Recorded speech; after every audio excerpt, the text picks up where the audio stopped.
Fala moçada, tudo bem? Bom dia, boa tarde, boa noite. Quem fala com vocês aqui é o professor Carlos Manuel. Hoje nós vamos trabalhar um pouquinho nessa videoaula, praticar um pouco sobre processo de recomendação de calagem, né, de calcário e de gesso. Eu coloquei algumas semanas atrás uma videoaula sobre qual que é a melhor época de aplicação, né, como aplicar o calcário e o gesso, quais as épocas melhores, as mais indicadas, né? Então, só recapitulando, calagem 90 dias antes e o gesso bem próximo da semeadura, 15, 30 dias antes da semeadura. Então, hoje nós vamos praticar, vou trazer um pouquinho uma análise de solo e a gente vai exercitar, praticar um pouquinho essas recomendações de calagem e gesso, ok? Vamos lá. Então, recomendações técnicas, né, visando a aplicação de calcário e gesso para culturas anuais. Então, nós vamos dar uma praticada aqui nesse processo. Vamos lá.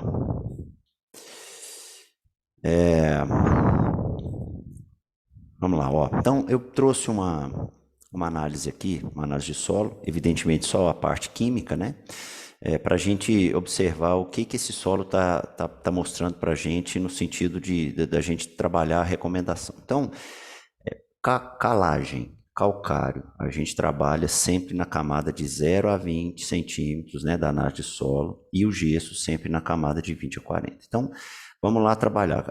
Calagem, a gente está falando em cálcio e magnésio, e CTC a pH 7 e saturação por base. Então, a gente fala de maneira geral desses 4 elementos.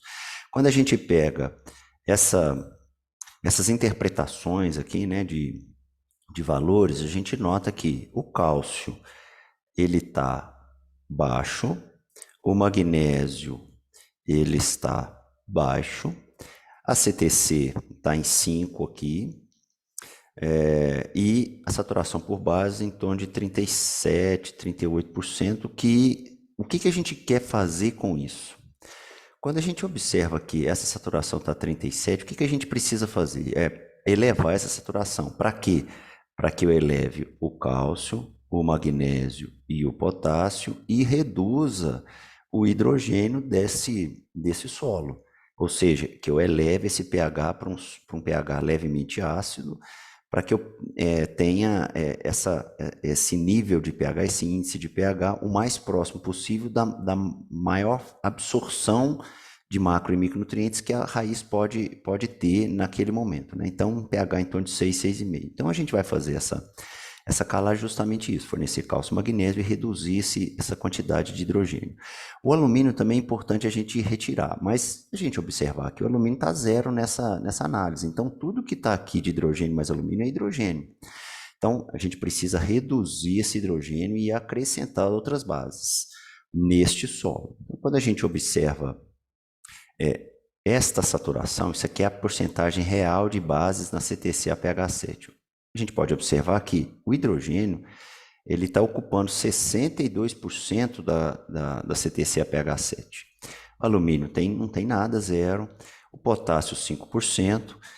O cálcio, 26,8%. E o magnésio, 5,6%. O que, de maneira geral, a gente recomenda para a saturação por base? Como é que fica essa porcentagem? Então, de maneira geral, nós temos aqui, de maneira geral, 70% da saturação tem que ser ocupado por bases boas, potássio, cálcio e magnésio, e 30% ocupado pelo hidrogênio para aquele processo de equilíbrio do pH, ok? Então, há algumas relações na literatura, 9,3,3,1, né? 9,3,1, né? Que é 9 partes de cálcio, 3 de magnésio e 1 de potássio. O que a gente pode efetuar de maneira geral é esta proporção. Tem literatura que fala que cálcio pode ocupar de 60% a 85% da CTC, né? E magnésio 20% da CTC. Então, isso vai depender da cultura também, mas pensando no exercício aqui, vamos trabalhar com isso. Eu quero, para o meu solo, que o meu solo tenha 30% de hidrogênio na CTC e os 70% restantes dividido dessa forma, 17% de magnésio, 48% de cálcio e 5% de potássio. É isso que eu quero, que eu desejo neste momento, nessa prática que a gente está fazendo agora, ok? Então, só para recapitular, o potássio, se a gente observar aqui na análise de solo, vamos voltar aqui, na análise de solo, o potássio ele está definido aqui em miligrama por decímetro cúbico, né? Então, eu fiz uma transformação, transformei esse potássio em centimol de carga por decímetro cúbico. E quando eu fiz essa transformação, que é dividir isso por 390, aquele valor por 390, a gente verificou que o potássio está com 0,25 centimol de carga por decímetro cúbico de solo, o cálcio 1,34 e o magnésio 0,28. Então, nós temos essa porcentagem real na CTC APH7, 5% de potássio, 26,8% de cálcio e 5,6% de magnésio. Qual que é o ideal? O ideal é 5% de potássio em T, né? 48% de cálcio neste exercício e 17% de magnésio. Então, o que a gente observa aqui? O que eu preciso adicionar a esse solo? Não preciso adicionar nada de potássio, porque o potássio já está com 5%, que é a porcentagem ideal na CTC. Eu preciso, para atingir os 2,4 centimol de carga por decímetro cúbico no potássio, que dá os 48%, na CTC APH7, eu preciso acrescentar 1,06 centimol de carga de cálcio e preciso acrescentar 0,57 centimol de carga de magnésio. Como é que eu vou fazer isso? Eu preciso acrescentar em calcário. Então, supondo que eu queira, e aí é uma escolha do produtor, do engenheiro agrônomo, do técnico que está assistindo a área, que eu tenha um calcário com 40% de óxido de cálcio na sua composição, tá? Isso pode ser variável, pode ser 38, 36, 42, mas vamos imaginar os 40%, supondo os 40%. Eu sei que a cada 1% de óxido de cálcio por tonelada de calcário fornece 0,01784 centimol de carga de óxido de cálcio. Eu preciso acrescentar, eu quero um calcário com 40% de CaO e não de 1%. Então, um calcário com 40% de CaO, de óxido de cálcio, fornece para esse solo 0,7136 centimol de carga por decímetro cúbico. É isso que fornece. Mas eu preciso acrescentar no meu solo 1,06, que é a quantidade para atingir os 48% de cálcio na minha CTC APH7. Então, se uma tonelada com 40% de cálcio fornece 0,7136, 1,06 fornece, ou eu preciso de 1,5 tonelada de calcário com 40% de óxido de cálcio para que eu possa fornecer 1,06 centimol de carga. Bom, eu já achei a dose de calcário por hectare, né? A gente vai falar do PRNT mais para frente. Mas eu preciso acrescentar também óxido de magnésio nesse solo. 1 tonelada com 1% de óxido de magnésio fornece no solo, para o solo, 0,0248 centimol de carga por decímetro cúbico de óxido de magnésio. Só que eu preciso acrescentar 0,57. Qual é a porcentagem dessa tonelada de óxido de magnésio, né? Concentração de óxido de magnésio nesse material aqui? Eu, fazendo essa conta, eu acho, né, calculo que eu preciso de 1 tonelada, né, de um material com 23% de óxido de magnésio. 1 tonelada de um calcário com 23% de óxido de magnésio. Bom, se a dose nossa de calcário fosse 1 tonelada por hectare, a concentração de óxido de magnésio neste calcário seria de 23%, ou seja, eu teria um calcário com 40% de óxido de cálcio mais 23% de óxido de magnésio, ou 230 quilos de óxido de magnésio por hectare. Só que é o seguinte, eu fiz o cálculo, para um calcário com 40% de óxido de cálcio, eu preciso de 1,5 tonelada. Então, eu preciso aplicar os mesmos 230 quilos de óxido de magnésio em 1,5 tonelada e não em 1 tonelada. Então, eu preciso fazer um cálculo para achar a concentração desse óxido de magnésio neste calcário.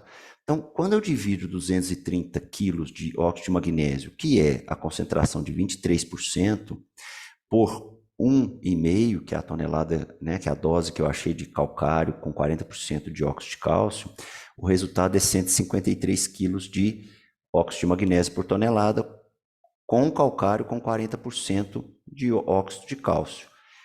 Esse valor de 153 quilos de óxido de magnésio é o mesmo dizer que a concentração é de 15,3%. Então, para concluir, eu preciso aplicar 1,5 tonelada de calcário com 40% de óxido de cálcio e com 15% de óxido de magnésio. E aí eu consigo, nestes valores, acrescentar a quantidade de cálcio e de magnésio que eu preciso para elevar as minhas saturações. No caso dessa prática, 48% de cálcio e 17% de magnésio, ok? E aí eu preciso fazer o cálculo da quantidade de calcário. Eu achei 1,5 tonelada, mas geralmente esse calcário ele não vem com um PRNT a 100%. Então eu fiz uma prática aqui, vamos calcular para PRNT 80%. A área, profundidade de aplicação é 20 centímetros, a área de aplicação é 100%, a área total. Então, a quantidade de calcário é 1,5 tonelada. Essa é uma formulazinha, né? Qual a maior profundidade dessa aplicação, maior a quantidade que eu preciso aplicar. Mas como eu estou trabalhando só com os primeiros 20 centímetros, esse valor é 1. Como eu estou trabalhando em área total, esse valor também é 1. E eu multiplico isso pelo valor do PRNT, 100 dividido pelo PRNT. Então, eu vou ter, na aplicação final, 1,9 toneladas, 1,9 tonelada de calcário com 40% de óxido de cálcio e 15% de óxido de magnésio. Ok? Recomendações da aplicação. No mínimo 90 dias antes da semeadura, é recomendável a aplicação de calcário logo após a colheita em segunda safra, se for uma primeira safra. Quanto mais antecipada a aplicação, é uma indicação, uma sugestão de trabalhar com PRNT mais baixo. Isso vai depender do preço, né, do custo por tonelada desse calcário. E quanto mais próxima a semeadura, ou seja, eu tive um problema, eu tive um atraso na entrega, ou eu não consegui trabalhar isso com antecedência, a aplicação do calcário é indicada com PRNT maior para reagir mais rápido a esse solo. Bom, falando um pouquinho de gesso, vamos lá. Qual que é a recomendação de aplicação de gesso? Sempre na camada de 20 a 40. E a gente sempre tem que avaliar a concentração de alumínio, concentração de cálcio e a saturação por alumínio nesse solo. Então, o que a gente observa? A saturação por alumínio na indicação de gesso, se o solo apresentar mais de 20% de alumínio na saturação, né, por alumínio, é recomendável a aplicação. Esse solo está com 54,3%. Outra recomendação, teor de alumínio maior que meio centimol de carga. A gente observa que está no limite, né? Meio centimol de carga. E se o teor de cálcio for menor que meio centimol de carga, que a gente observa que está 20 a 40, está menor que meio. Então, há uma recomendação deste solo na interpretação para a aplicação de gesso. E aí, de maneira geral, o que a gente faz? 5 vezes o teor de argila. Qual que é a quantidade de argila que tem nesse solo? 34,1% na camada de 20 a 40. Ou seja, eu tenho 341 gramas de argila por quilo de solo, que é a mesma coisa de 34%. Tá? Então, 5 vezes o teor de argila em gramas por quilo, dá 1.700 quilos de gesso por hectare. Tá? Essa é a recomendação de maneira geral para culturas anuais. A observação é, caso não haja necessidade de aplicação de gesso, pode ser que não tenha essa necessidade, é importante verificar a necessidade do gesso, mas como fornecedor de enxofre.